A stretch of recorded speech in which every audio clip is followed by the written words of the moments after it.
ورکوم 800 روپۍ ګرام ورکوم. زما دکانداري ډېره ده.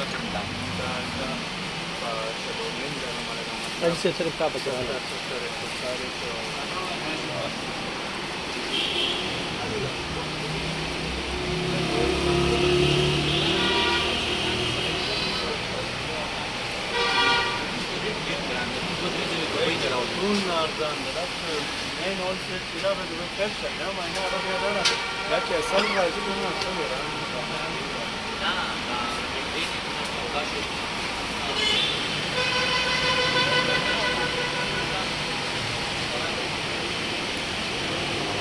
ګرانو کتونکو راغلي کارخانو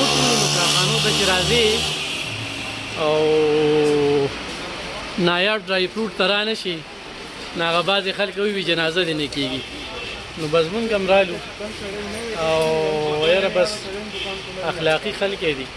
هغه مینې راوستو او ډېر خلک دلته کې راغلي دي یقینا او ټول ته خوشحاله تللي دي. نو زه د خپلو مېلمنو سره راغلی وم کراچۍ نه ماله مېلمانه راغلي دي هغوی وایي چې یاره سودا کوو نو چې سودا کوو نو دا یو برانډ دی او دې زمونږ پښتونخوا چې کوم ده په ټوله دنیا کې دې دوکانه دا روښانه کړې ده نو بس ځکه مې ضروري ګڼله چې یو څو خبرې پرې وکړم انشاءالله خبرې پرې کوم خو دا خو مې سره ټیک ټاک شریک کړ دا ټیک ټاک ده سره وګورئ ښه او چې کوم ځای ته راځي او بل دلته کې د بیر شات ملاویږي د بیر شات دا بل ځای کې نه ملاویږي فروټ خو پرېږده ډرای فروټ خو دا دې وخت کې یخني را روانه ده چې دا د بیر شات ورته خوري که نه نو بس سم به ګرم یې ضرور راشئ.